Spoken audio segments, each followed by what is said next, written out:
up? It's Cinema Shogun here, and as I reported to you all last night, the leader of Hezbollah was scheduled to have a big speech today. What was supposedly supposed to be the biggest speech in the history of Lebanon. Well, that speech happened. There were some warnings in that speech. There were some threats in that speech. However, he did not officially declare war against Israel in this speech, which is something that we kind of all were expecting. However, I do have some highlights from the speech right here that I want to read for you all. We have entered this battle since the 8th of October. The possibility of the Lebanese front sliding into a wide battle is a realistic possibility. Israel must be concerned about the expansion of war and escalation. To the U.S., we are ready for U.S. fleets with which you threaten us.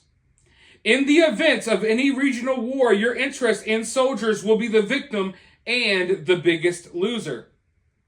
We have made preparations for the American ships, and we ask America to remember their defeats in Afghanistan, Iraq, Syria, and Lebanon.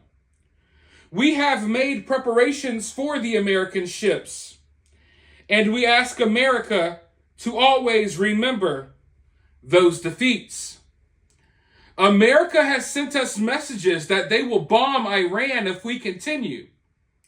How dare you threaten our resistance? Your ships in the Mediterranean do not scare us. And be sure that we made preparations for them. I assure the Americans, in case of a regional war, their ships and their air force will pay a heavy price. Our battle has not reached the stage of victory by knockout, but we are winning with points. On the horizon, we are all fighting a battle of steadfastness. Our battle has not reached the stage of victory by knockout. And we still need time, but we are winning. We must work for Gaza to be victorious, and for the resistance to be victorious in Gaza. I say to our people in Gaza and the West Bank, and to all oppressed peoples, that patience will result in victory. Our operations make the enemy calculate its steps towards Lebanon and adjust its pace for fear of deteriorating matters. Our operations tell the enemy that it will commit the greatest foolishness in the history of its existence if it attacks Lebanon. We were told from the day of Operation Al-Aqsa Flood that the American fleets would bomb us and come for us. All possibilities on our Lebanese front are open.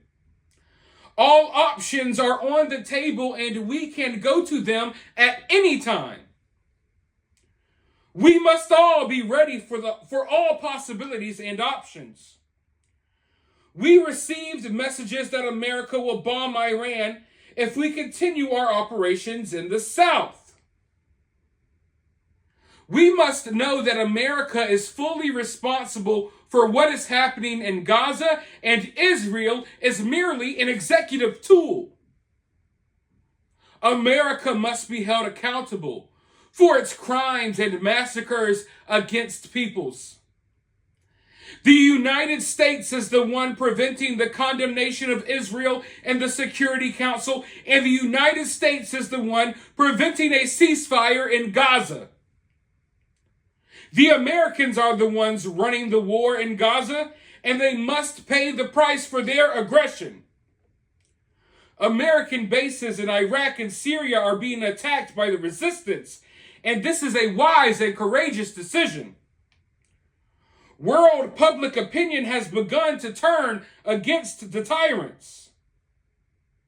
It is the duty of every free and honorable person in the world to clarify these facts in the battle of public opinion. Now, remember the other day how I told you all that this war is not just a war that's being fought on the ground. This is a war over public opinion. I find it very interesting that even the leader of Hezbollah knows that this is a war of public opinion. And it doesn't matter how you feel about what's going on over there.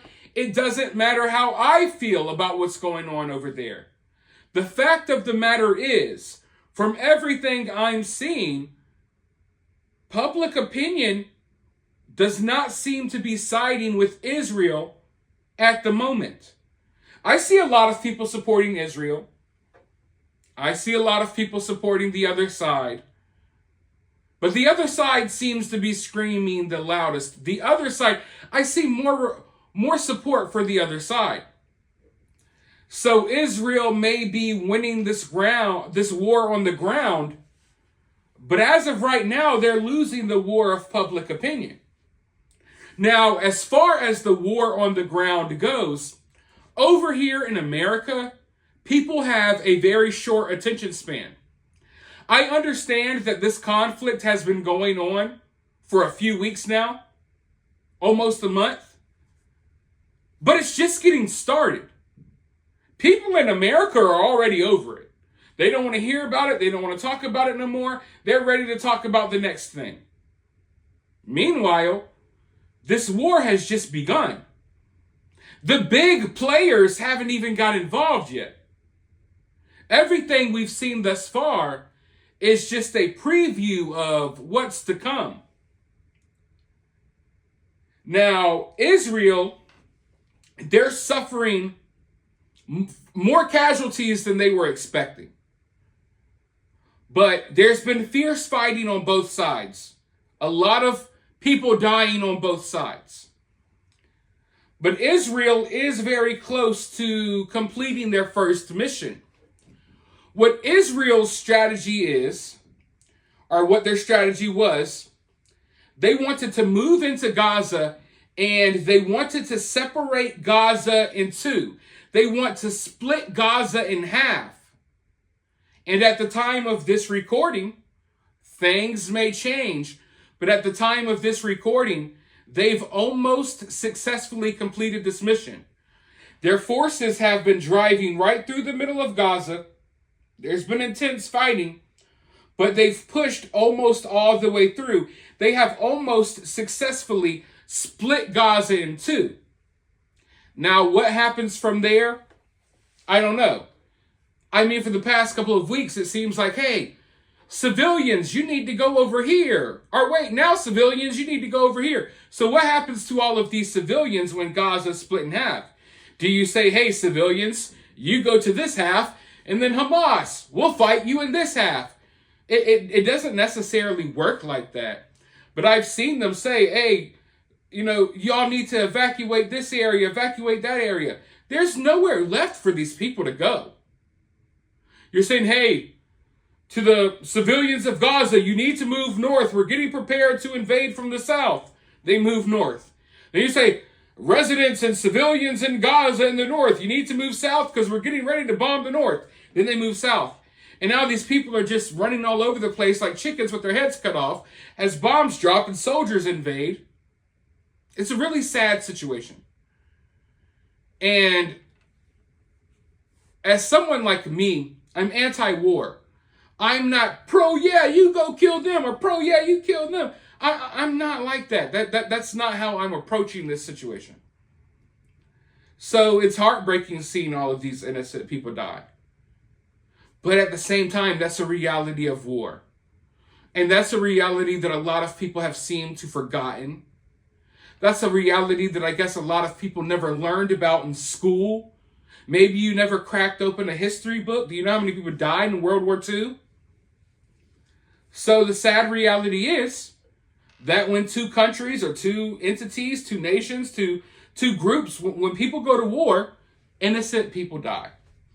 And you're going to see a lot more innocent people die in this situation. So be prepared for that. It's sad, it sucks, but it's the reality. Now, like I said, as of right now, Israel has almost successfully completed its first mission when it comes to this invasion. There's been intense fighting throughout tunnel systems in Gaza. I know that Israeli soldiers were trying to move into one of these tunnels yesterday. I'm not sure if they were successful with that, but I can't help but think about how scary it is. I mean, it's scary enough being on the battlefield, right? But going into a foreign territory and being expected to climb into tunnels under the ground, not knowing what's there waiting for you. You know what I mean? That's got to be scary, but that's the reality of what is happening on the ground right now. There's not just fighting above ground, there's fighting in tunnels underground. And I just imagine that is some really crazy, a crazy thing to experience for sure. Now, behind the scenes, a couple of days ago, Hezbollah and Iran, they warned America that if this invasion didn't stop in 24 hours, that they were going to get involved and they were going to ramp up their attacks. Well, that 24 hours passed. 48 hours have passed. Almost 72 hours have passed since that warning. And now we're seeing more attacks on U.S. bases throughout the Middle East, in Iraq and Syria. And what's today, Friday? At some point over the weekend, I can guarantee you America is going to respond to these recent attacks on these U.S. bases. How they respond, I'm not sure, but I can guarantee you it's coming. But every single day, multiple times a day, there's attacks on these bases. It's happening so often that I don't even really report it to you all anymore. You can just go ahead and assume that when I sit down to make a video, that an American base is under attack in the Middle East. Because it's happening nonstop for the last couple of weeks. And it's happening at such a rate, it's happening so often that I would just be reporting to you, the same thing to you all every day. Hey, this air base in Syria got attacked today. 4 hours later, hey, the air base in Syria got attacked. 4 hours later, hey, the air base in Syria got attacked. It's just happening. So how we respond, I'm sure it will be interesting. I'll just put it like that.